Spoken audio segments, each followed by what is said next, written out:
Making headlines for this week of March the 4th. Enul Dulieran. Final vote count reshapes politics in Ireland.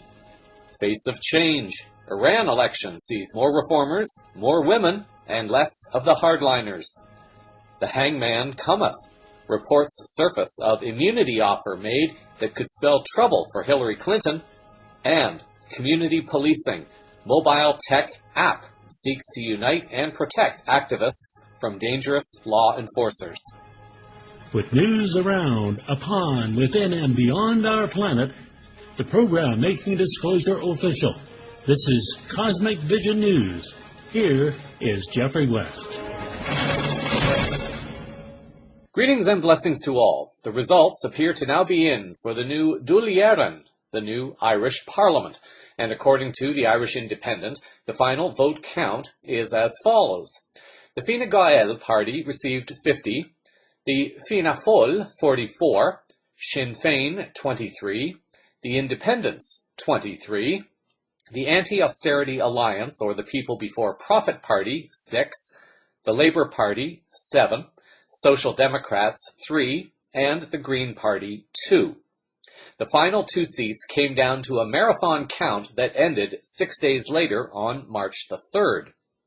The results bring to an end the former government coalition of Fine Gael and Labour, led by Prime Minister Enda Kenny. Wikipedia identifies the former alliance as being both centre-right and centre-left.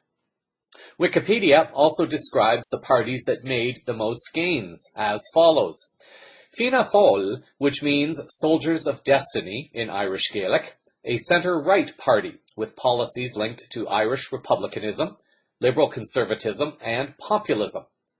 Sinn Féin, which means we, ourselves, is a left-wing party with policies linked to Irish republicanism, left-wing nationalism, and democratic socialism.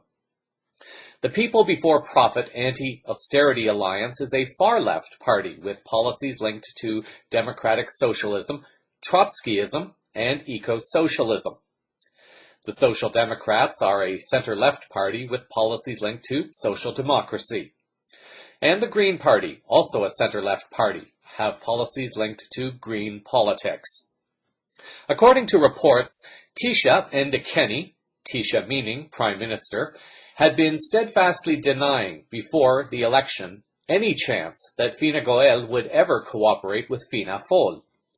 However, with results showing a very dangerous position for Kenny, it appears that he has begun changing his tune. According to an Irish Independent article on March the 2nd, Taoiseach Enda Kenny has performed a dramatic U-turn on his pre-election promise of ruling out Fianna Fáil as a potential coalition partner. The article continues. Mr. Kenny said Fine Gael will engage fully and inclusively with other parties, groups and independents in order to form a government.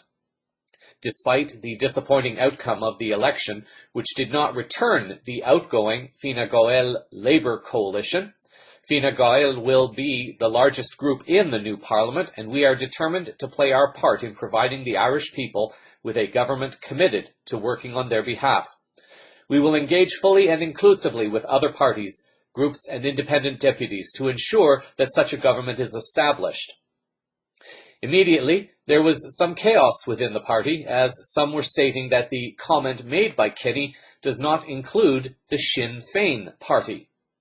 Sinn Féin, for its part, responded with a rebuke to Kenny, stating that it would be a breach of a mandate we've been given to go in as a junior partner to Fine Gael or Fianna Fáil.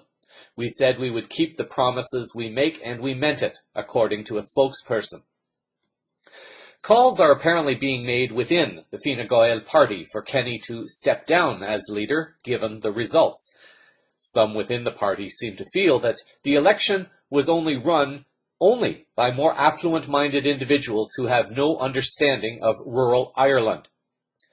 A former minister who lost his seat in the election due to a realignment of electoral boundaries came out hitting hard against Kenny in a separate article by Neil O'Connor.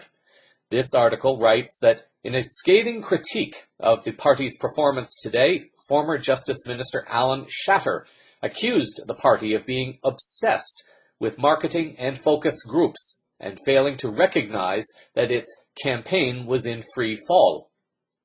Shatter was quoted as saying that in Fine Gael there is an issue with election messaging, the obsession with focus groups and marketing, the use of outside consultants, and an incapacity to, during the course of that campaign, recognize when things were going wrong.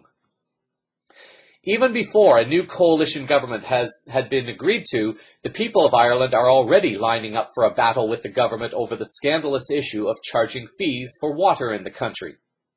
The rebellion of people who refused to pay the tax has raised the possibility that the tax will be scrubbed, but now those who honestly paid the tax are seeking to be reimbursed. Such is the life in a system of corrupt commercial politics.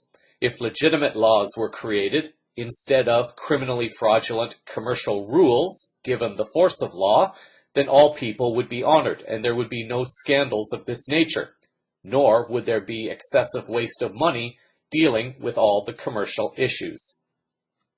In order to protect any incoming government and its power, Kenny will likely attempt to form an alliance with Fianna Fáil to secure the most seats in the Parliament. Anything other than this could open the door to a vote of non-confidence at some point in the future. Sinn Féin will very likely become the official opposition to keep the pressure on the potential coalition. It does seem, however, that the will of the people is increasingly making itself heard in this small country. In other geopolitical news, following up also on the recent election in Iran. Although the official results have still not been released, there are several key pieces of information that are already apparent that things are changing in Iran. I realize that by saying this, one could ask the question, is this change positive or is it negative? At the moment, the change appears to be positive in two primary areas. An article appearing on the Al Jazeera website on March the 4th has reported that during an international volleyball tournament in Iran in 2014, Fatima Aliyah, a member of the country's current parliament, caused an uproar when she supported banning women from watching the games live, saying that a woman's primary duty was to stay at home to serve her husband and children. As results of Iran's first round of parliamentary election emerged, it appeared the Conservatives' MP's words had come back to haunt her as she was voted out of office. In contrast, 8 female reformists prevailed, all coming from the same Tehran district as Aliyah. One of them is a 30-year-old business graduate, Fatima Hosseini, who campaigned on an economic reform platform.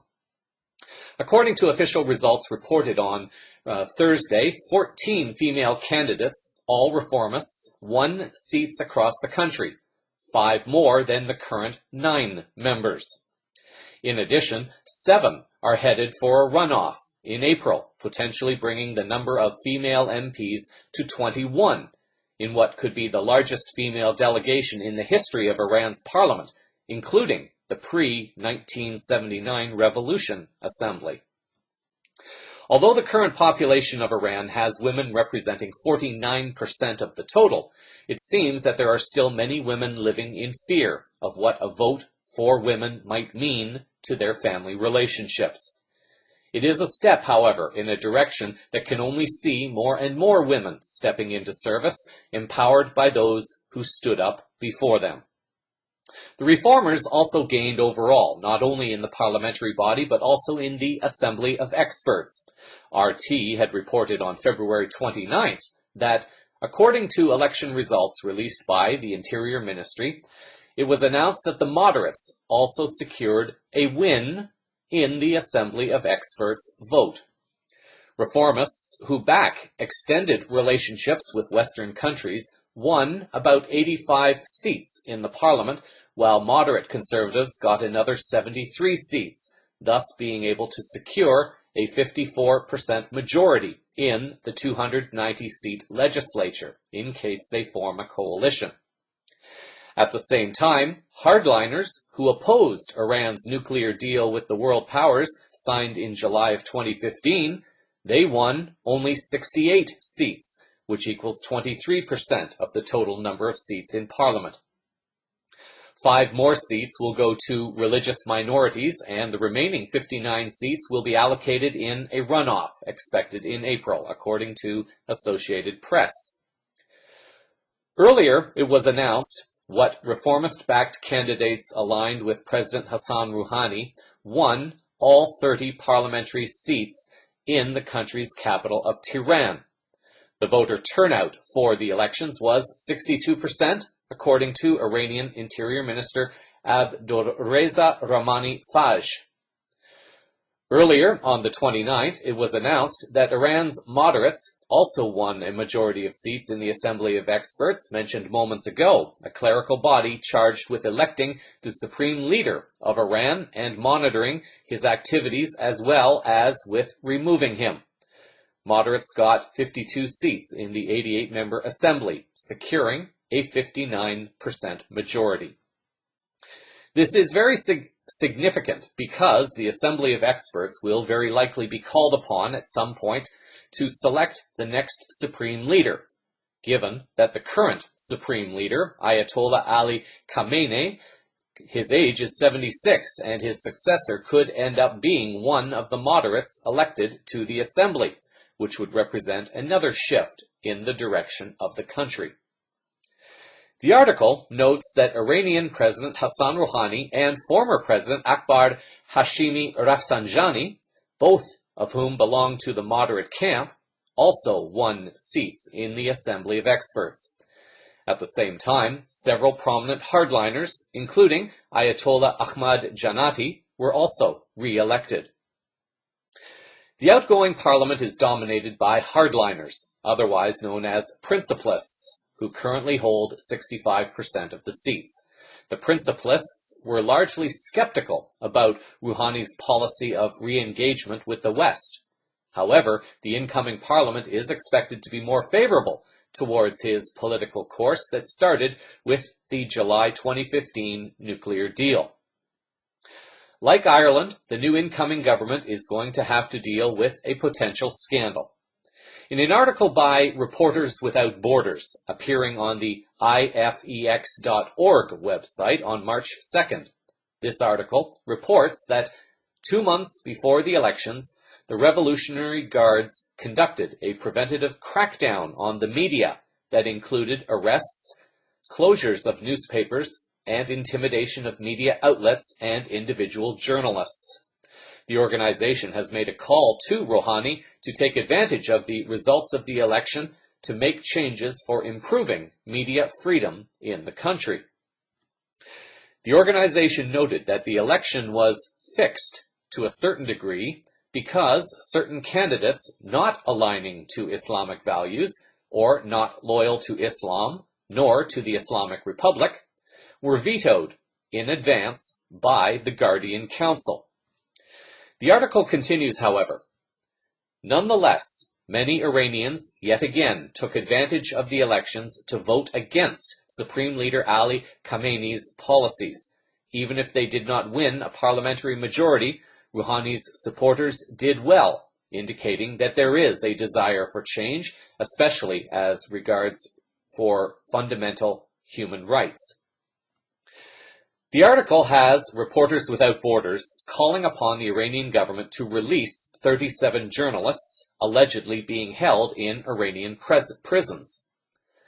I say allegedly in this case because, given the movement of Iran towards an alliance with Russia, I have to wonder if maybe these journalists were spies for Western organizations or media and they were being detained for their activities. As mentioned last week, in Tehran, the full allotment of 30 parliamentary seats went to reformers and moderates, suggesting a major shift in the capital city. CVN has stated in the past the importance that independence can bring to a parliamentary body, that meaning independent parliamentary members that they can bring to this body, at least one that is truly committed to principles of democracy and freedom. There are those who argue that independents carry no weight in Parliament and that constituencies with independent members may not receive as much support from a government. There are, no doubt, risks with rewards. Having a voice in a Parliament that reflects the will of the people who elected the independent and who will vote for the people instead of along party lines, especially when those votes are on criminally corrupting issues, then being an independent can mean having a candidate less susceptible to corruption. The website IR Diplomacy ran an article on February 29th, noting potential benefits of independence. The new government will have more freedoms and powers to attract more and more reformists in the future. The article notes, however, the following. With foresight in their pursuit of sustainable political careers, however, newcomers should be aware of the forthcoming decline of principalism as the hegemony in Iran. Choose less for the moment and at least remain, as they have called themselves so far, independents. They should remain as independents, the statement I believe was meant to say. The main beneficiary here will be President Rouhani's government of prudence and hope. If, ideally, all radicals are blocked and none would re-mushroom in the Parliament, the administration can proceed with its bills, but without bête noire. On the other hand, reformist and moderate MPs will bring their demands regarding civil rights development to the public scene. In spite of the fact that a wounded Guardian Council might want to reciprocate by blocking any such motions, the administration and Parliament can work hand in hand and hope for support from the Expediency Council. An article on the Radio Free Europe Radio Liberty page noted that reformers in the city were taking to social media to share the message that Tehran is now free. A number of other jokes were referenced in the article, highlighting the content that many seem to be feeling now that there will be less pressure from the hardliners in their society. As mentioned earlier, final results will not be known probably until April, when runoff elections are expected to determine the final 59 seats.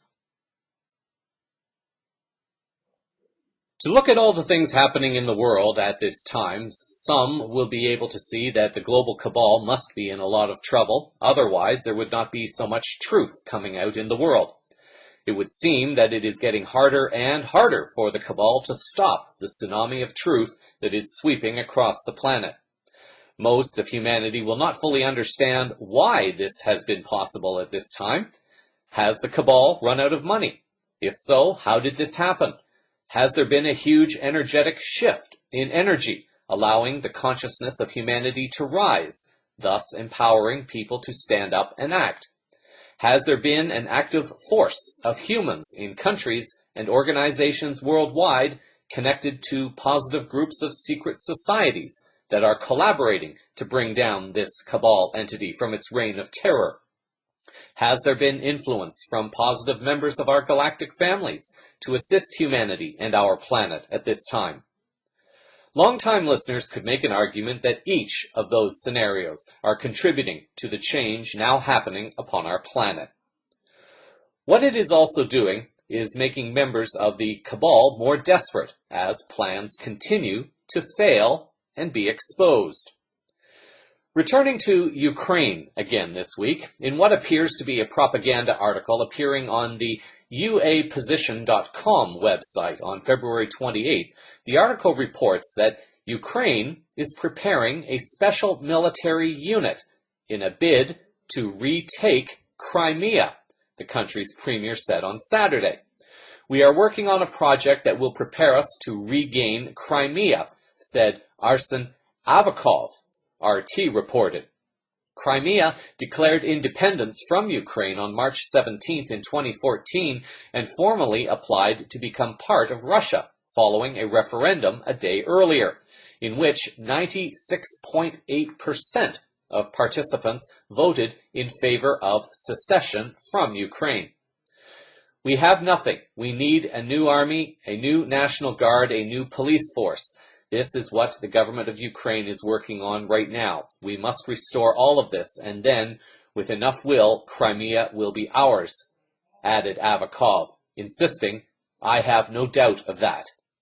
The government in Kiev, put in place by a coup created by the US, the European Union, and Israel, now seeks to reclaim Crimea, despite the region's overwhelming rejection of Ukraine in order to rejoin Russia. I could be wrong, but it would seem naive and wasteful to try to force a group of people so strongly against the interests of Kiev to rejoin Ukraine, as this will only lead to more of the conflict that the country is dealing with in the eastern part of the country.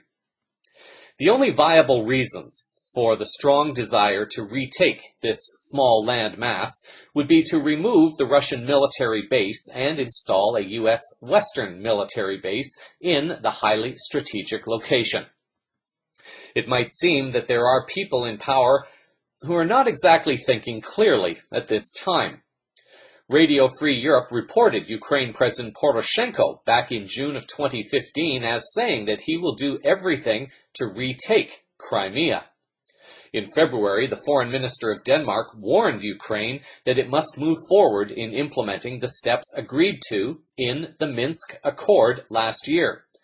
RT reported Christian Jensen as saying that if Ukraine doesn't come through with the reforms linked to the Minsk peace process, it will be very difficult for Europe to continue united in support for sanctions against Russia. Ukraine has a deadline. They need to push those reforms now. They can't wait. The current threat to retake Crimea would seem to be an abandonment of the Minsk Accord protocols. The geopolitical game is extremely confusing, and it was designed to be this way for a reason. The more confused people are, the less likely they will pay attention to anything the cabal attempts to do to regain its power and control. Take the European Union, for example. The parliamentary body has the elected officials, supposedly representing the will of the people. The power body of the EU, however, is the European Council, the unelected body that determines what laws and rules will be imposed upon all member states. An article on the Global Research website on March 2nd reports on an upcoming referendum in the Netherlands on the approval of the association agreement between Europe and Ukraine, which takes place on April the 6th. The association agreement, in part, is what allows the visa-free travel to take place through a piece of legislation called the Schengen Agreement. This was, presumably, one of the things that Ukrainians were looking forward to, visa-free travel to Europe. However, many people are questioning Ukraine's stability in entering the EU, and many fear that Ukraine will only become another burden on the major financial players of the region. Of course, with many European countries beginning to re-establish border controls due to the manufactured refugee crisis, the possibility of visa-free travel is less likely. Given the current situation in Ukraine, it is highly likely that there will be a wave of Ukrainian refugees if they are given the freedom to travel. According to the article, recently a similar association agreement was signed with Moldova. The economic and social situation in the country has deteriorated dramatically after the signing of the agreement. After the EU visa-free regime was proclaimed, every third adult citizen of Moldova went to work in EU countries, or had already done so prior to the agreement. Almost all of them are employed in unskilled labor. The current migration situation in the EU is disastrous, both because of the mass influx of refugees from the Middle East and North Africa, and the flow of migrants from Eastern and Southeastern Europe.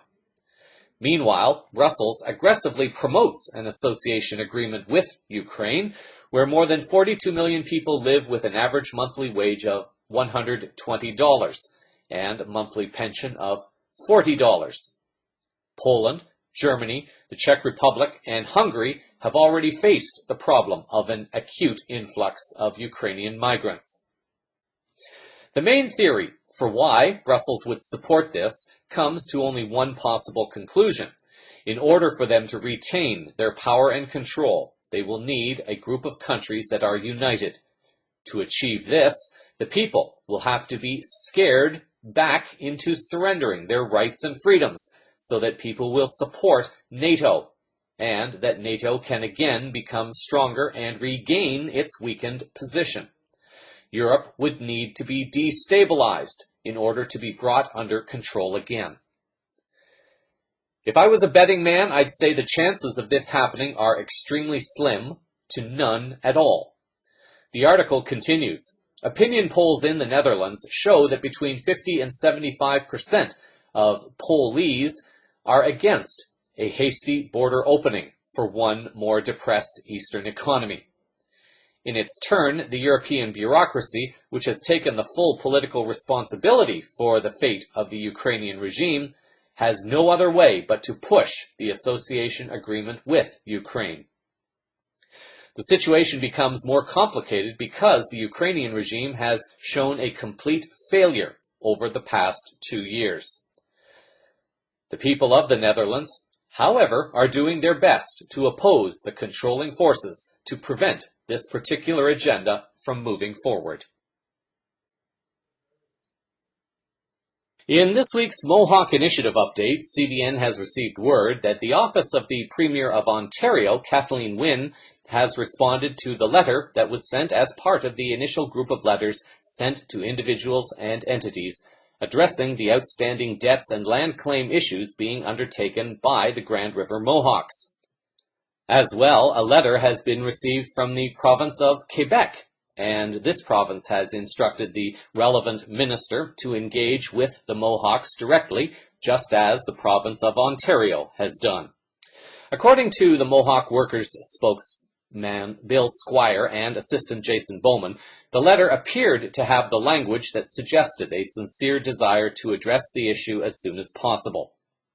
The letter stated that Premier Wynne would have her Minister of Aboriginal Affairs, David Zimmer, or someone from his office contact the Mohawks directly for consultation. This follows on the news from last week that at least one entity, the Trillium Railway Company, has responded to the letter, stating that they are not aware of their alleged debt to the Mohawks. The Mohawks have indicated that they will enter into discussions with the company to ensure that the facts and information are presented and understood from both parties before moving forward. For the time being, the current action against the Trillium Railway Company is in suspension. The Mohawks, generally, would prefer not to have to resort to legal actions against anyone, and instead would rather negotiate a settlement that reflects more the Indigenous practice of justice, that is, truth and reconciliation. Those debtors choosing to ignore the letters or to address their debts are expected to be dealt with in terms of further legal actions. The land claim issue is heating up in the city of Brantford, meanwhile. An article appearing on the Brantford Expositor by Michael Allen Marion on March the 1st has reported that a delegation comprising of Brantford Mayor Chris Friel, Brantford Councillor David Newman, city staff Brant Mayor Ron Eddy, and County CAO Paul Emerson appeared this week before Six Nations Elected Council's Committee of the Whole. Their purpose was to explain in detail the city-county agreement to transfer into Brantford in stages 2,585 hectares of mainly Brant farmland in return for compensation according to an agreed-upon formula. They also highlighted the possible benefits in Brantford, Brant County, and Six Nations operating as partners. While Mr. Marion may believe he is on the right side of the story, what Marion is either unaware of or is intentionally ignoring is the fact that the Six Nations Elected Band Council is a corporate entity connected to the corporate entity known as the Assembly of First Nations, which is guided by the commercial legislation known as the Indian Act. The Six Nations Band Council is not the entity to whom the Haldimand lands were ceded to, nor is this Band Council the lawful body having the authority to speak for the lands that are in question.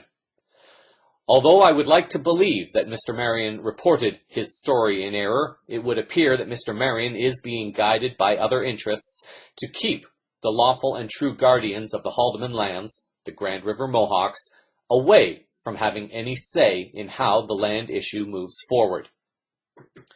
With this story, as with any story of this nature really, it is vital to understand who represents corporate entities and commercial legislation, and who represents the truly free and natural people who have not surrendered their rights and freedoms to those corporate interests or commercial legislation.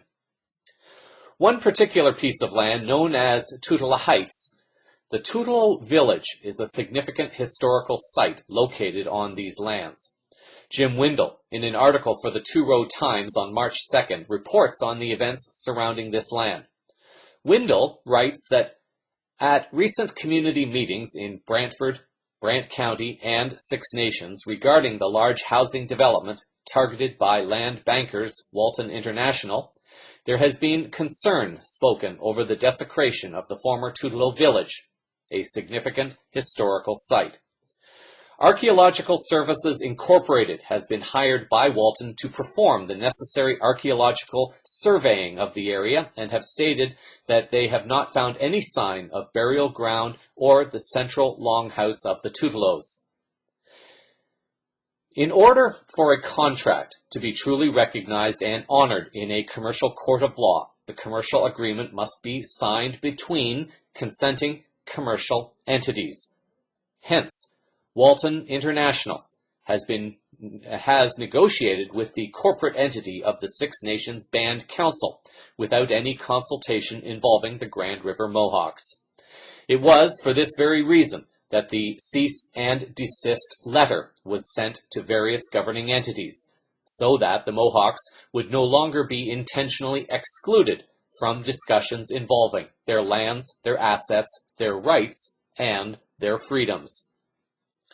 Although Walton claims that its surveyors found nothing of significance on the lands, Windle reports that longtime residents can very clearly identify the historical sites, and it puzzles people as to how the archaeological surveying organization could have missed them. It is not hard to understand why, when corporate interests see no value in things of historical interest.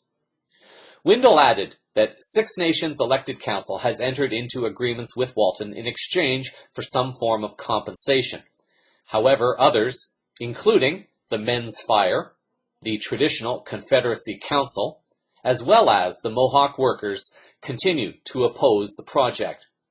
The Mohawk workers are the group, or is the group, representing the Grand River Mohawks.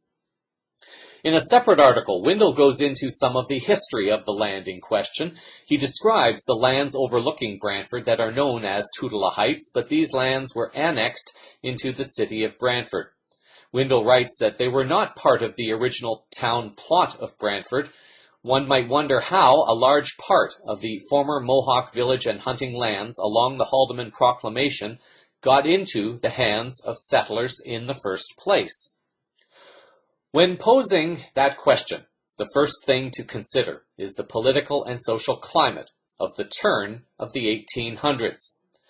The second is to seek an order in council from the Six Nations chiefs or minutes of Confederacy meetings that would show they allowed the full and unrestricted transfer of Haldimand deed lands, and for what compensation.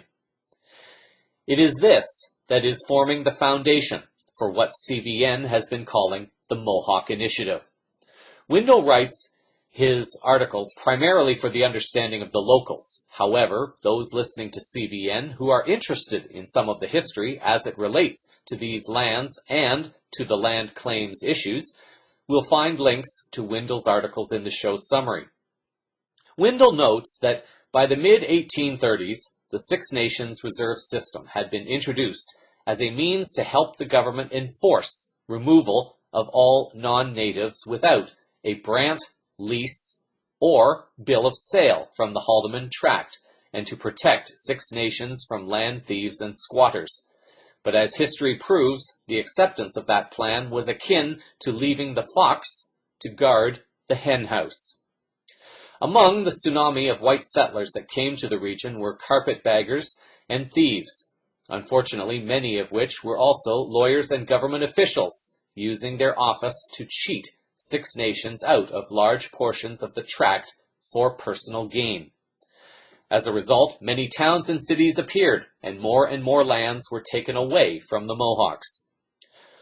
Where corporate entities are given preference over the rights and freedoms of natural people, without the informed and lawful consent of those involved, is a truly criminal act, for it causes harm to entities. This is an example of how the Trans-Pacific Partnership Agreement and the Transatlantic Trade and Investment Partnership Agreement have been negotiated. It represents the commercialization and quantification of everything, while subjecting those commercial entities to rules created by wealthy people having the power to influence, blackmail, or bribe politicians into creating rules that have not received the informed democratic consent of those who elected the politicians. It is this, among many other things, that the Mohawk Initiative seeks to bring to an end once and for all. In financial news, a 30-minute interview with Bix Weir, appearing on the USA Watchdog website with Greg Hunter, explores a bit more relating to the global economic transformation. Listening to the interview, neither Hunter nor Weir appear to be aware of the global situation that is working underneath the collapse of the old system. This is very unfortunate because CVN has long held the belief that it is important to give people something to hope for and to look forward to, as opposed to focusing merely on what they are calling an economic crash. It is a transformation to a new system.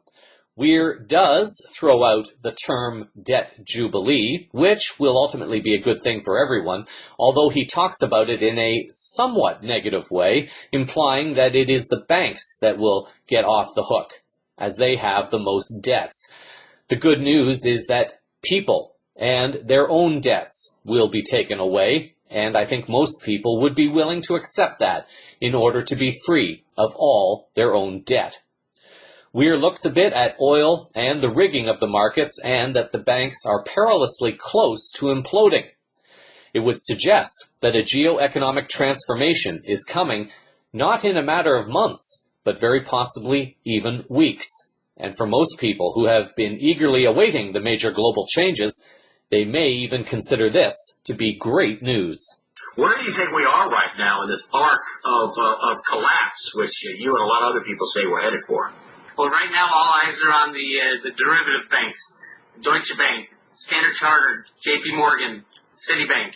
The problems that are going on with these banks are so big, they literally could take down the system. And if you look at their share prices, Deutsche Bank down 50%, JP Morgan down 20%, Citibank down 30%, Standard Chartered down 50%.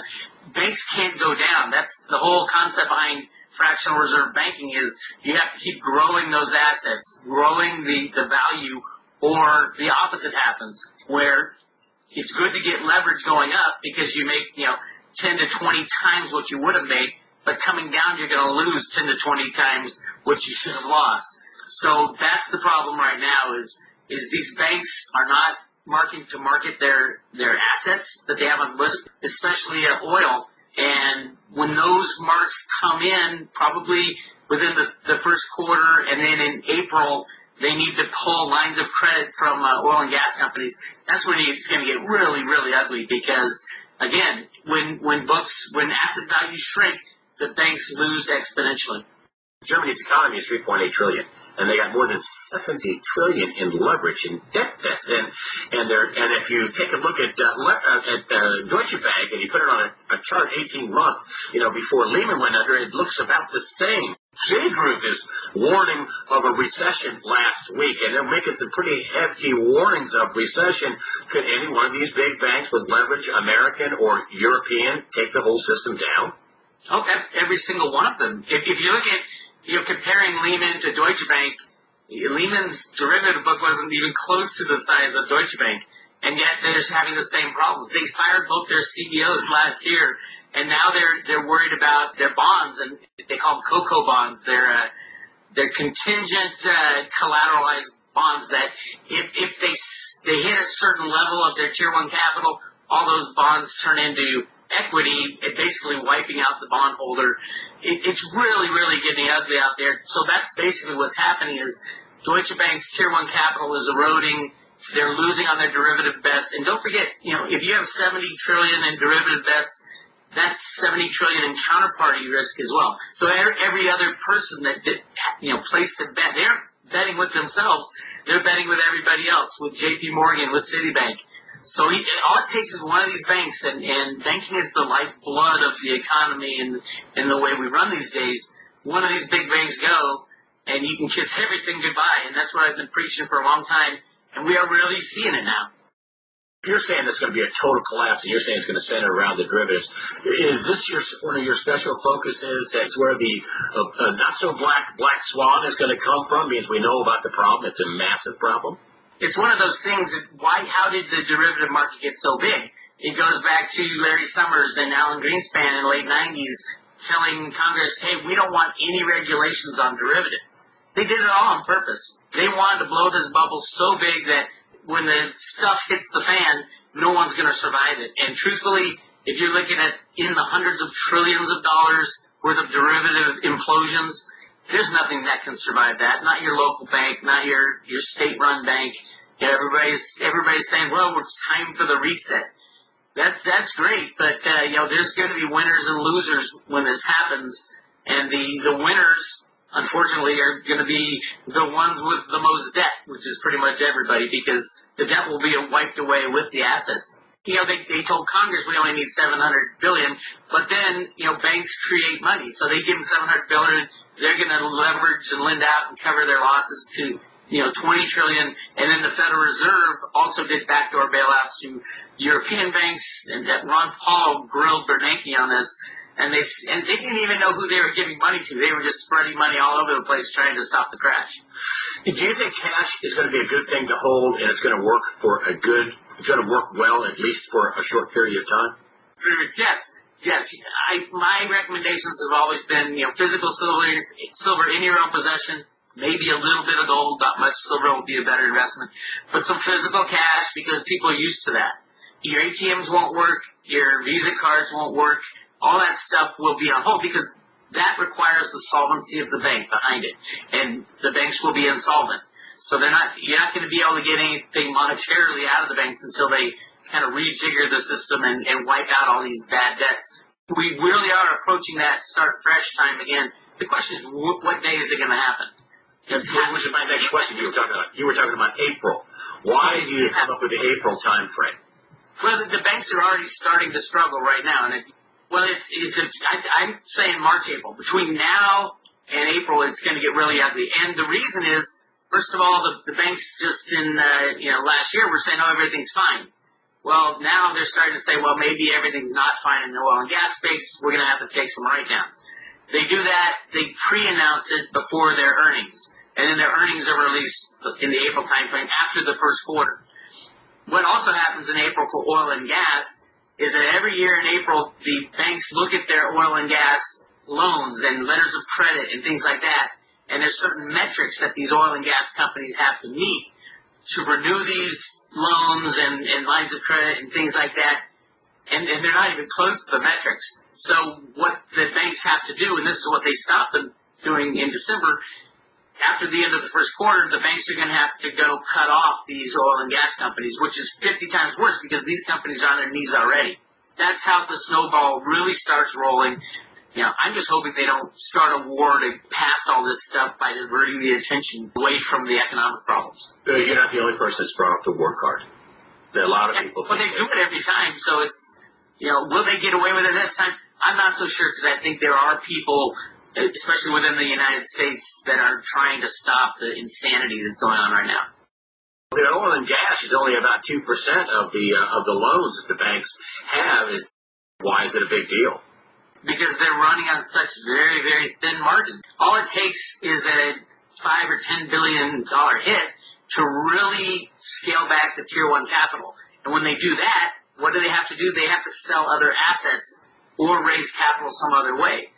So it starts snowballing on each other. The sale of assets is what's happening right now in the oil and gas space.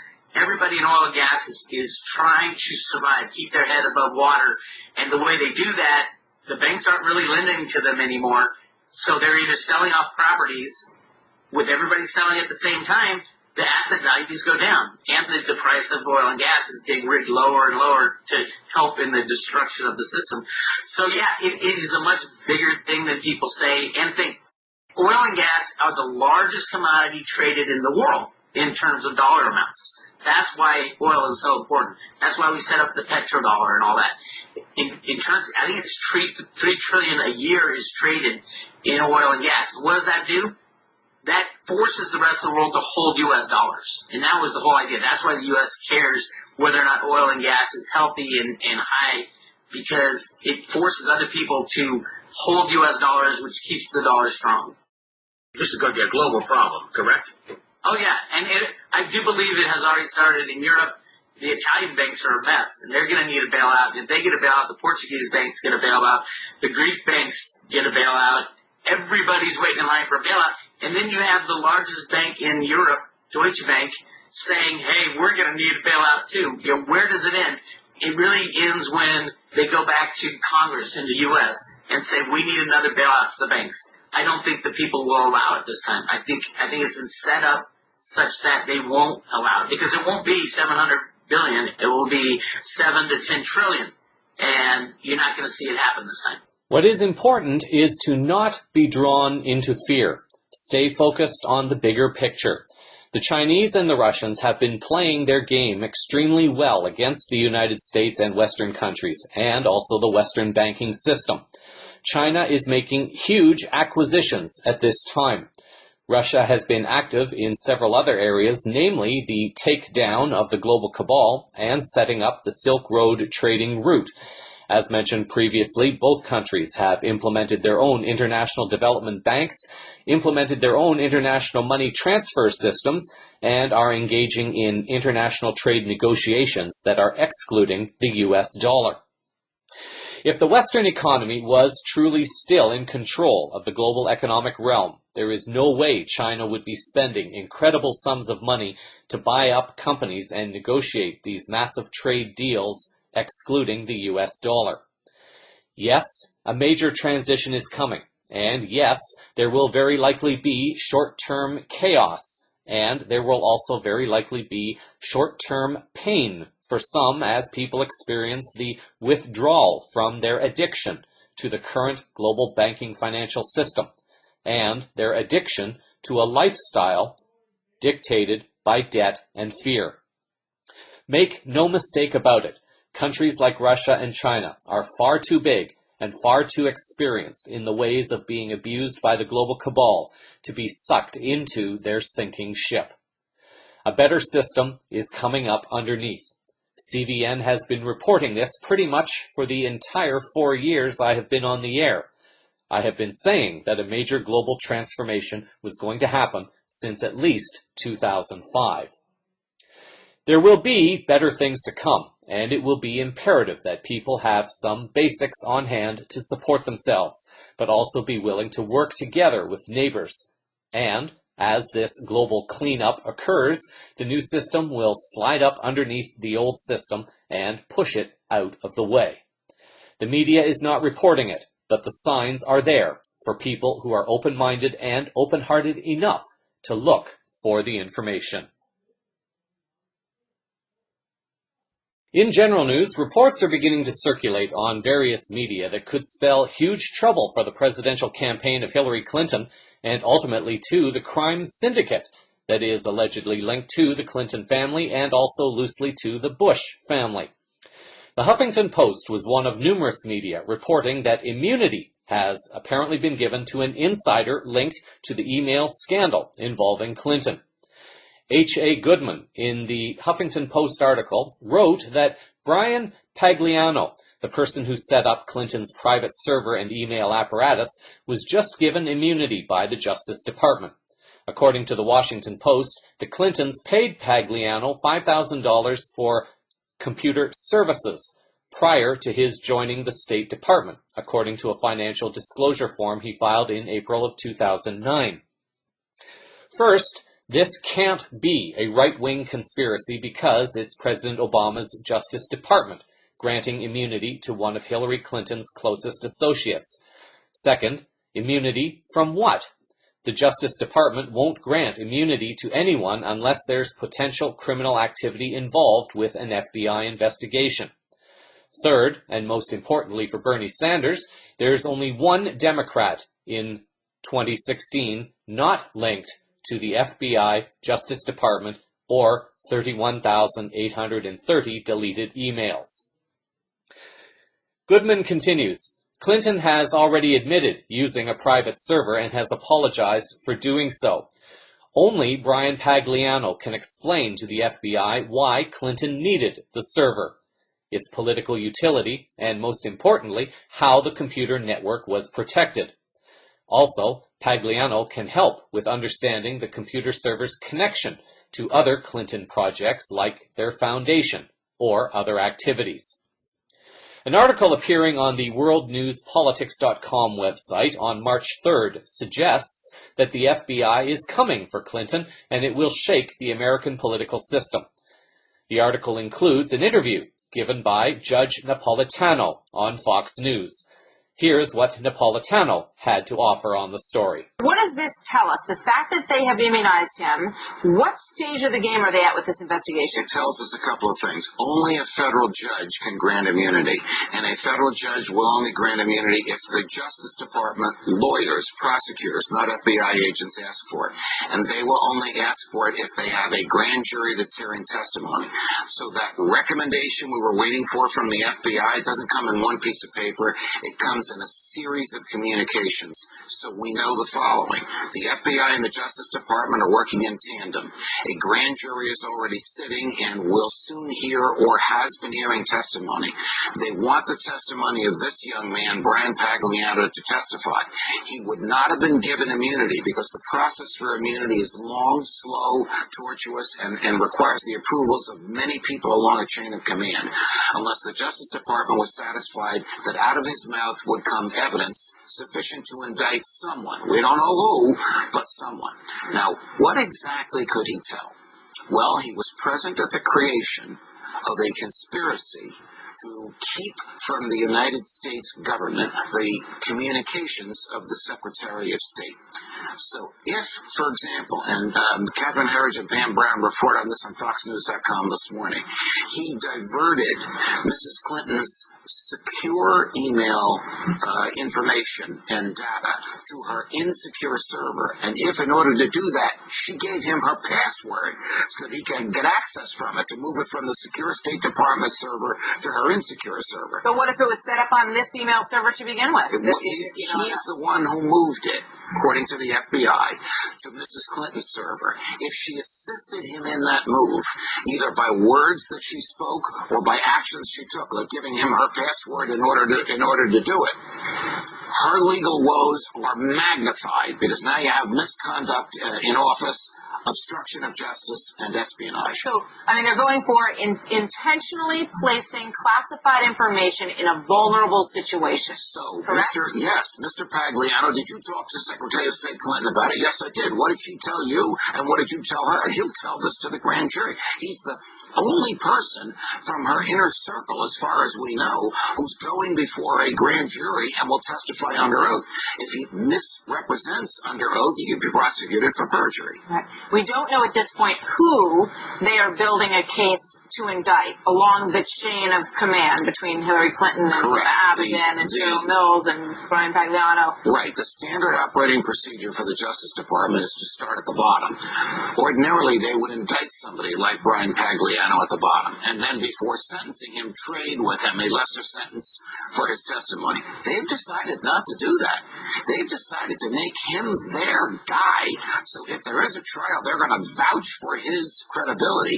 He is the person that's going to explain to the grand jury how the whole process of diverting state secrets from the State Department email server to the Clinton server in Chappaqua came about, who was behind it and who knew about it. So clearly, he's not, we're beyond the point where he is saying, I have no idea, I'm just the guy who was, can you please do this today? So I did it today. I went over and set it up. I have no idea why. Before immunity is granted, he and his lawyers will sit in a room with Justice Department prosecutors, and they use a crazy system which has the silly colloquialism of queen for a day. He gets to say whatever he wants, whatever he thinks the government wants to hear. The government agrees that that information will never leave that room unless and until he gets immunity. If the government likes what he says, then they go and get immunity for him. They apparently liked what he said because they believe it will help them indict someone. All right, we got to go. Timetable? Very soon. Like May, I think. In terms of an indictment. In terms of somebody getting indicted. Another seemingly suspicious thing has also occurred in recent days. An article on the Inquisitor.com website on March 3rd has reported that House Minority Leader Nancy Pelosi has just dropped the biggest bombshell of the campaign, and you may not even have heard about it.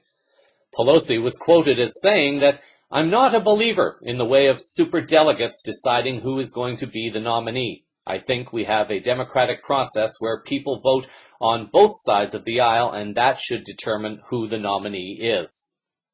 For anyone who may be thinking that this is not a big deal, the article adds the following. No matter how you feel about Pelosi, good or bad, there is no denying that she is one of the best political players on the planet, and she just made a statement that is not Clinton-friendly. That's a very dangerous thing to do. Just ask Nina Turner or Tulsi Gabbard. Things were very different, even 1 month ago. The article writes that the Clintons are a political force you don't play games with, and Pelosi knows this as well as anyone. Just a little over a month ago, she was cuddling up to Hillary Clinton when she denounced Bernie Sanders' single-payer health plan. Pelosi said the following of Clinton 1 month ago. That Hillary Clinton happens to be a woman is a wonderful thing, but I, yes, have confidence that she will be one of the most qualified people to go into the Oval Office in a long time. The article suggests the following. Something big is about to happen in the Clinton campaign, and given how Pelosi is already starting to cover her backside and distance herself, you can bet it's not going to be good news for Hill and Bill. Tulsi Gabbard recently resigned her vice chair position on the Democratic National Committee to endorse Bernie Sanders, and it was then reported by Ben Camisar on thehill.com on March 2nd that Gabbard had been warned against breaking from Clinton. It seems the warning was what led to Gabbard's decision to ultimately endorse Sanders. Clinton still has her supporters in the media. Among them is Bill Palmer, writing in the dailynewsbin.com. Palmer attempts to reassure his readers that there is no FBI or Department of Justice investigation into Clinton's email. Jerome Corsi, in an article posted on the WND.com website on March the 2nd, has reported that former U.S. Attorney Joseph DeGenova is confident Department of Justice prosecutors have convened a grand jury in the Hillary Clinton email case based on comments from Attorney General Loretta Lynch.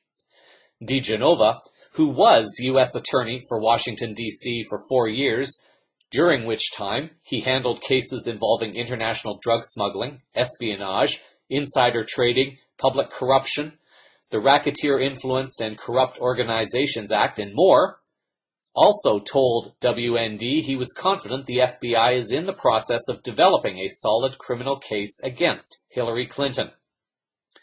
Yesterday, when Brett Baier asked Attorney General Lynch whether there was a grand jury in Hillary Clinton's email case, she did not deny a grand jury had been convened, DeGenova pointed out. If no grand jury had been convened, Attorney General Lynch could easily have denied a grand jury had been convened without violating grand jury secrecy. Based on Lynch's refusal to deny a grand jury had been called in Hillary's case, I'm convinced a grand jury has already been called and is at work in the State Department email case, he said. Then, suddenly from the far end of the American football field comes what could be argued as an attempted Hail Mary pass. For those unfamiliar, a Hail Mary pass is a term given to a U.S. football quarterback who attempts a desperate long throw in an attempt to score and win the game. This Hail Mary pass may have come from John Podesta.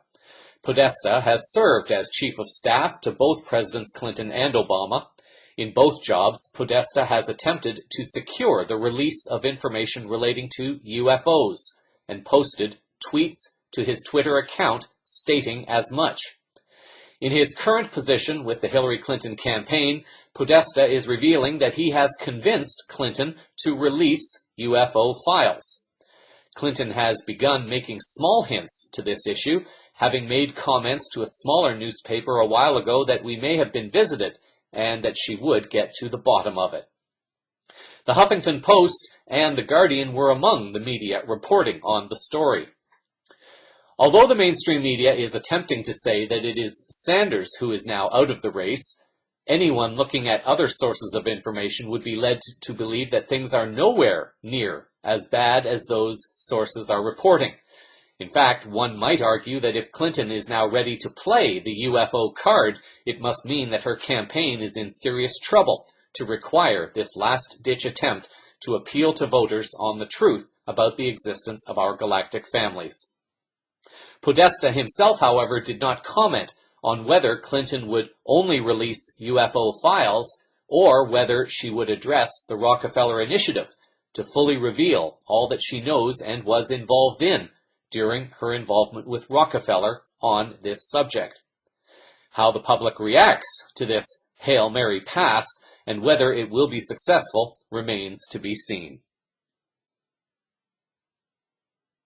In disclosure-related news this week, it appears that for 2016, space is indeed the place. The coming year is apparently bringing a number of space-related activities that some will say will be very relevant to the future of humanity and the space program. Lauren Grush, writing for The Verge on February 28th, writes the following. This year is filled with important test flights as private companies like SpaceX get new orbital rockets and vehicles ready for space travel. Space tourism ventures like Virgin Galactic and Blue Origin will continue testing their suborbital vehicles too, which could potentially take paying customers into the upper limits of the atmosphere. And if crewed spaceflight isn't your thing, there are also a couple of robotic missions to Jupiter and Mars that will satisfy your planetary curiosity. Two companies are moving ahead quickly in the field of space tourism. Grush writes that space tourism companies Virgin Galactic and Blue Origin have both said they will continue testing out their suborbital vehicles this year. The companies hope to take private citizens to the edge of space where they will experience a few minutes of weightlessness. Blue Origin seems to be far ahead in its flight tests. The company has already demonstrated that it can launch, land, and then relaunch its new Shepard rocket. Virgin Galactic, however, has a lot to prove. The company just unveiled the new version of its Spaceship Two vehicle after the previous vehicle crashed in 2014. Virgin Galactic says test flights will begin fairly soon, but won't say when Spaceship Two will go into space. In mid-March, according to Grush, the first stage of the ExoMars mission will be getting underway. The mission is a joint partnership between the European Space Agency and Russia's Roscosmos, with the goal of sending 3 exploratory spacecraft to Mars. The idea is to search for traces of alien life as well as to test out technologies that could be used to explore the red planet in the future, according to the ESA. On May 31st, NASA's commercial partner, Orbital ATK, will show off its newly upgraded Antares rocket during a resupply mission to the International Space Station, according to the company's CEO. It's a big step for Orbital after the company's original Antares rocket exploded on a Virginia launch pad in 2014.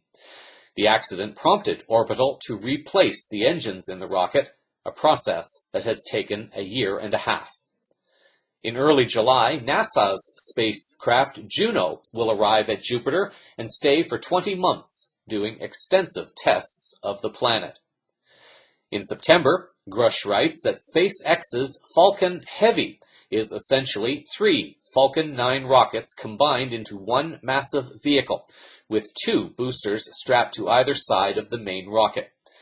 The Falcon Heavy will have 4.5 million pounds of thrust during liftoff, making it capable of lifting the equivalent of a 737 or a 737 jetliner into orbit, SpaceX says. That's ideal, since SpaceX wants to use the rocket to take people to the Moon and Mars someday.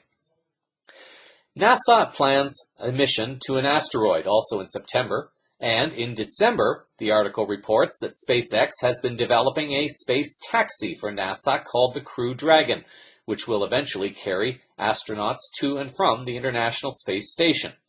But before Crew Dragon can go into orbit, SpaceX wants to ensure that the vehicle will keep passengers safe, and thus the company has created an in-flight abort system for the capsule. Small engines embedded into the walls of the Crew Dragon can ignite, and propel the vehicle away from any dangerous conditions that might arise during launch, according to SpaceX. What is important to keep in mind here is that there are already technologies available to go beyond Earth, and there are ships that have been in orbit for a very long time. What this news represents is a soft disclosure, as has been reported on this newscast before. News is being released in smaller bits so that it can be circulated around via informed people to plant seeds and prepare people for the news that is to come. Although the global cabal has been trying to avoid the day when the world would at last officially know that we are not alone, an active campaign now appears to be underway to prepare those who still do not believe this. This also was a prediction made by CVN, or at least by me personally, back in 2005. For those who need a little bit of convincing, perhaps this will help plant seeds that space travel is indeed getting closer than perhaps they may have once thought possible. Building on the previous story, the following information is more for the people who are already convinced that civilizations, technologies, and transportation already exist beyond Earth and are looking for more information and validation. As always, one's own personal discernment is required, and one should not accept anything reported on this newscast as truth unless it feels right for one to accept it as truth, according to how one is seeing the world at this time. For the more awakened listeners, they will be more familiar with the energies affecting our planet and human consciousness at this time. They will also be familiar with the increase in energies that are coming from beyond Earth to help facilitate this shift in consciousness and evolution. For those who are asking why this is happening and why now, the short answer could be this. To everything, there is a time. Everything happens in cycles, and there has been a period of time when humanity has lived in a reality of darker energies, so that humanity could experience itself as being separated from a divine creator source, in order to experience a journey back towards remembering and knowing its truth. Just like we experience night and day in a cycle on Earth, the human spiritual journey is exiting the night, and we are beginning to see the dawn of a new way of living, a way of living that the global cabal has been desperately trying to prevent. An article appearing on the Stillness in the Storm website on March 3rd has shared the following information. Corey Goode is a secret space program insider and whistleblower who claims that thousands of massive spheres, some the size of planets, have entered the solar system, the first of which came during the 1980s. Apparently, these spheres are here to dampen galactic energy waves that have been pouring into the solar system for years. They are intelligently guided by a group of 5 extremely advanced extraterrestrial races known as the Sphere Being Alliance. Good has spoken out before with David Wilcock on numerous secret space programs, and in this article, Good claims these spheres have been coming into the solar system again since the late 80s. Although he himself has presented no evidence to support this, the article adds the following. Some 15 years prior, several amateur observers of SOHO, NASA's Solar and Heliospheric Observatory, noticed several planet-sized objects being captured in the camera feed. This was not just a fluke event. There have been dozens of them recorded since the late 1990s. The article presents a website link, cyberspaceorbit.com, and the work of the late Kent Stedman as documenting these alleged sun cruisers visiting our solar system. Another article by Shem Al-Jamal from his blog site, Discerning the Mystery, reported on the sun cruiser information presented by David Wilcock and Good at this year's Conscious Life Expo. This article includes photographs of the alleged arrivals of sun cruisers. The article writes that the first of these spheres came, and as they did, they began to orbit each planet one by one. It started with Pluto, then moved to Neptune, then to Uranus.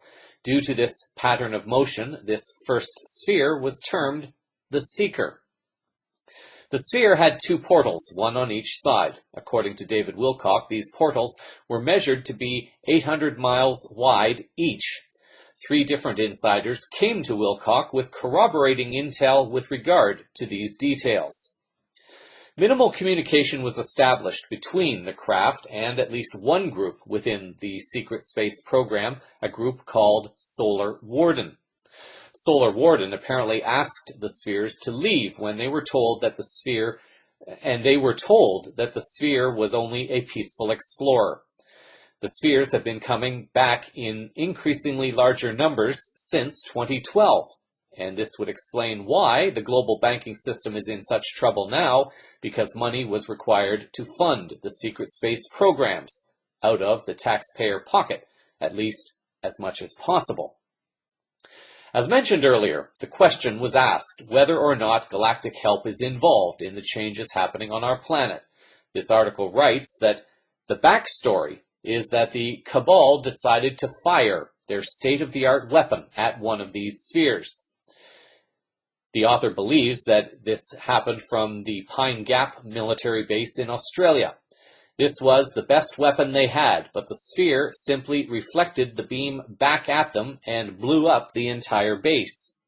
These benevolent ETs used a principle found within the martial art Aikido, which involves redirecting an opponent's energy back at them. This according to Corey Good. Many may ask why these beings don't just attack and destroy all the Cabal cells and free humanity. But the fact is that due to the law of free will, we ourselves have to rise up against our oppressors. This is what these beings have been trying to communicate to us since they first made contact. Part of the human evolutionary journey is to honor one's own truth, while also respecting the truth of others to be who they are. If they are unable or unwilling to awaken, they cannot be forced, although they can be guided through the release of information so that they can make their own choices to learn more or to ask for help. Benevolent members of our galactic families are willing to assist, but it will be up to humanity to collectively make that call for help. It is important to be careful what you ask for, however. Stay focused only on the positive members who are genuinely seeking to help humanity and our planet move through this transition away from the enslavement of the global cabal towards a way of living that is dedicated to peace, harmony, health, and abundance for all on a clean, healthy, and vibrant planet Earth. Links will be in the show summary for this story.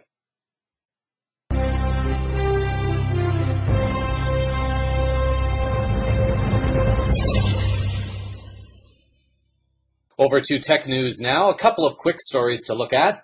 As activism among awakened people continues to grow, and as fearful police officers seek to enforce their commercial rules upon people through fear, there is a growing distrust between the group of people who are hired to allegedly protect the people and the people who are creating a world where those protectors are no longer needed, at least not in the way they are currently serving.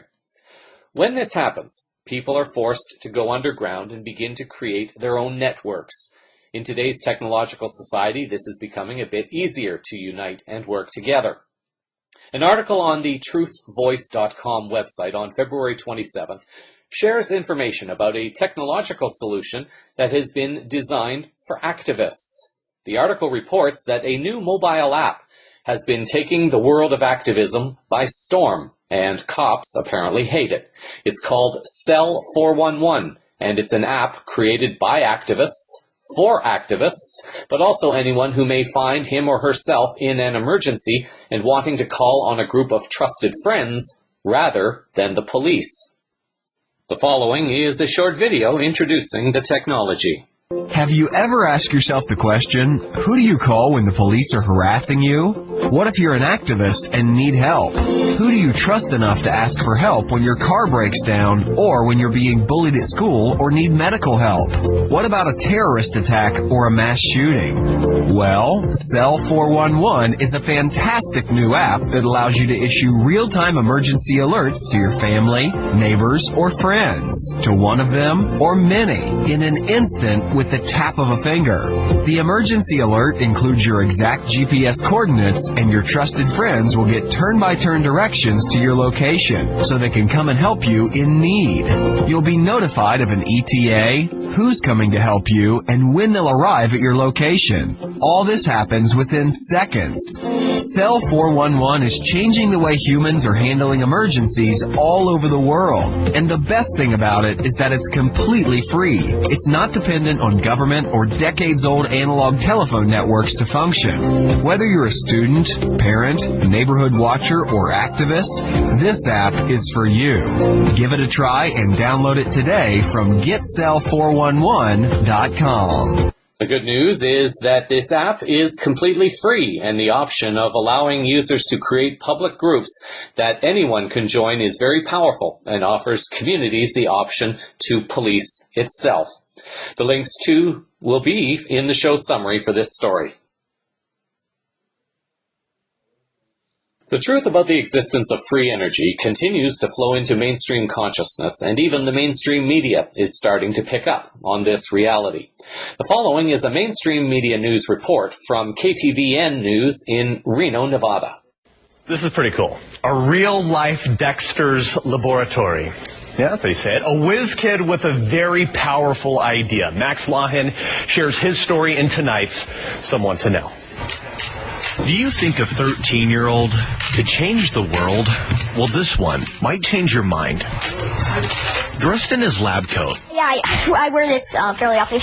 Max Lahin sits in his parents' old boiler room, converted into a lab. I am in a boiler room right now. And he ponders the future often. The future that I imagine is the future, frankly, that we all imagine. He wants to make the world a better place. And to do that, you need one single thing. If you got energy, you got power, you have everything. So to solve this problem, a few months ago, Max took the matter into his own hands and created this electromagnetic harvester out of a coffee can, some wire, 2 coils, and a spoon. This cost me $14.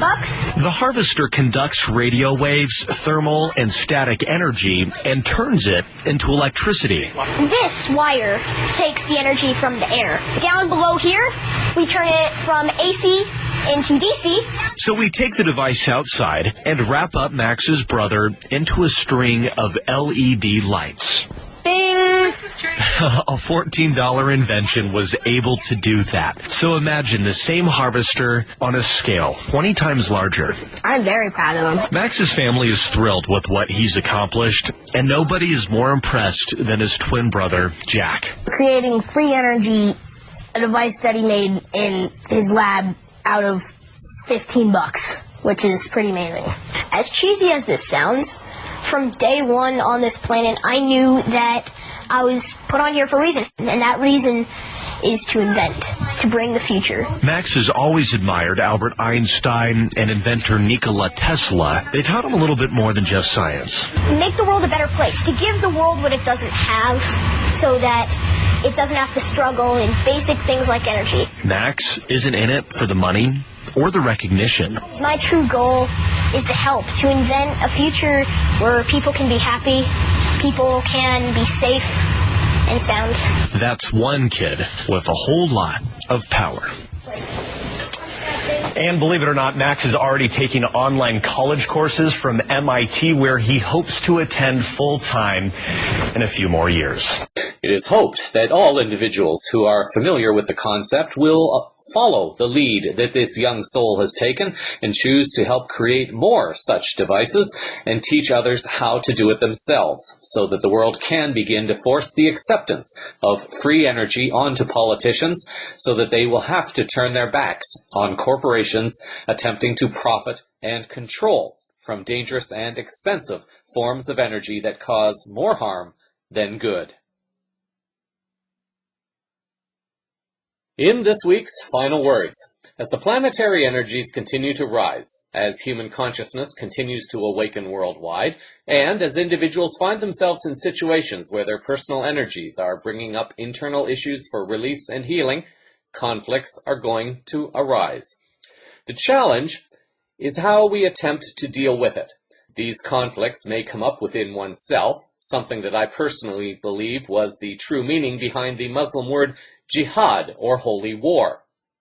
The jihad was not originally meant to be a crusade against other humans in the name of a divine creator, but more importantly, the inner battle that goes on within each individual when the moment of truth has arrived for an individual in his or her unique moment of now, in how to deal with the duality and the illusion of the reality around that individual.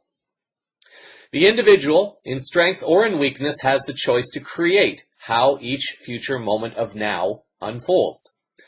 Individuals are reacting out of stress, the pain and the fear that is arising within them, and those energies are projected out upon others in sometimes accusatory ways, sometimes in emotionally painful ways, and in the most unfortunate of circumstances, sometimes in physically abusive ways.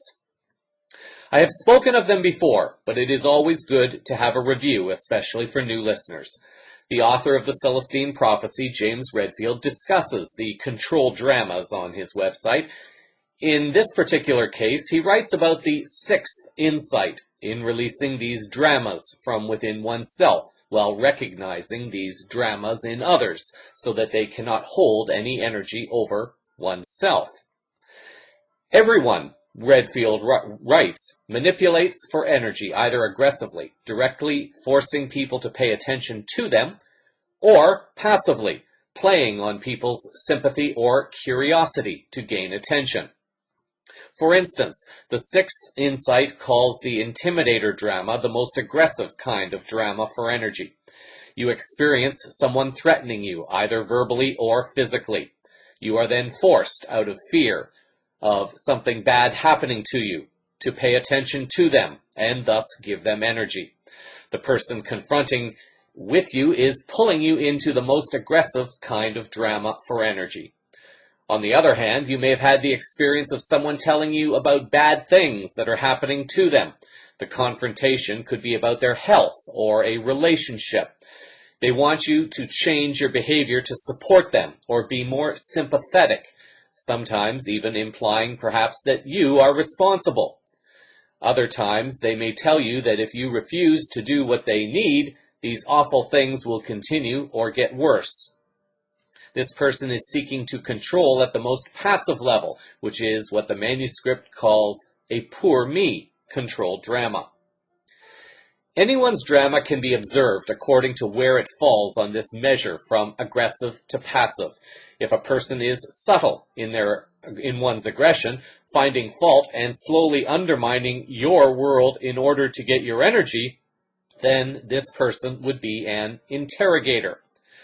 Less passive than the interrogator would be your aloofness control drama. They want you to connect with them, but they only partially connect themselves while withholding information. So the order of dramas from aggressive to passive goes this way: intimidator, interrogator, aloof, and poor me. Recognizing the dramas is one thing. Letting go of those energies may be particularly challenging for some. Yet, Don Miguel Ruiz, in his book, The Four Agreements, wrote the following for agreement number 2. Don't take anything personally. Nothing others do is because of you. What others say and do is a projection of their own reality, their own dream. When you are immune to the opinions and actions of others, you won't be the victim of needless suffering. The more enlightened of our global leaders will understand that fighting this pain through fear, with the threat of punishment and incarceration, is no way to heal a situation. When individuals attack another with seemingly no reason whatsoever, or over an issue that is so minor it seems insignificant, reveals a deep level of pain coming to the surface, and it may be intentionally or unintentionally directed at others. The less enlightened leaders will say that our society is threatened. Reading between the lines, this is interpreted as saying our elitist way of living and controlling humanity is being threatened, and they will call for more police, more prisons, more punishment, and all of it is being billed to the taxpayers. The taxpayers are funding the very institutions that are being used to strip humans of their rights and freedoms over commercial rules that no one ever consented to in the first place. There is a sad and tragic irony playing out in the current U.S. election. Let me correct that. There are many sad and tragic ironies that are playing out in this election. They are serving a purpose, however, in bringing many issues into the light so that they can be acknowledged. Let's look at one such irony. A Huffington Post article on January 20th by H.A. Goodman observed the differences between Democratic presidential candidates Hillary Clinton and Bernie Sanders. Goodman reveals the following. As immigration and incarceration issues become central to the 2016 presidential campaign, lobbyists for two major prison companies are serving up as top fundraisers for Hillary Clinton. Corrections Corporation of America and the GEO Group could both see their fortunes turning if there are fewer people to lock up in the future. In 1994, when she was First Lady, Clinton was quoted as saying, "We need more police. We need more and tougher prison sentences for repeat offenders. We need more prisons to keep violent offenders for as long as it takes to keep them off the streets." Of course, there is no acknowledgement from Clinton, or from any other politician really, that the main reason there are so many crimes is because the elites have created a society of lack, and they are blaming the people who are suffering, as opposed to addressing the people, the corporations, and the entities that created the societal conditions in the first place. As if it is not bad enough that this kind of corporate mentality is dominating a candidate and society in general, but when one observes the results of the recent Super Tuesday voting, the tragedy becomes more apparent. All the states that Clinton won by a large majority in the South are the states that have very high, if not dominant, populations of African and Latin Americans. It is already no secret that the U.S. already has the highest incarceration rate in the world, and it is generally not a secret that the vast majority of people in U.S. prisons are of these two demographics. In other words, these two groups are actively supporting the one candidate who is campaigning to incarcerate them so private companies can make more money off of them while they are in jail. Of course, the jails themselves do not foster any kind of healing at all, but rather encourage negativity and violence, so that even if someone should be released from jail, they will likely not be able to return to society, but will rather be inclined to end up in jail again, perpetuating the profit, the fear, and the control over society. A leader who is trapped in the materialistic world and not understanding the changing spiritual landscape of human and planetary consciousness will support a corporation's desire for profit through private prisons and more militarized police, an action that, again, does not help the mainstream population and only further contributes to their enslavement through the illusion of protection that only benefits the elites and power holders in any society. According to the article, Sanders recently introduced a bill to ban government contracts for private prisons, including immigrant detention centers. Unlike Clinton, Sanders wants to end private prisons. Perhaps at no other time has this become so clear. The influence, the power of the people can have at the grassroots level. There are two things this is helping to achieve. One, it is showing the people that they can unite and that their actions can bring results that were virtually impossible to achieve as little as a few years ago. It is happening across Europe, in Greece, Italy, Germany, Spain, Portugal, Iceland, and others. It is starting to happen in other locations also in different ways.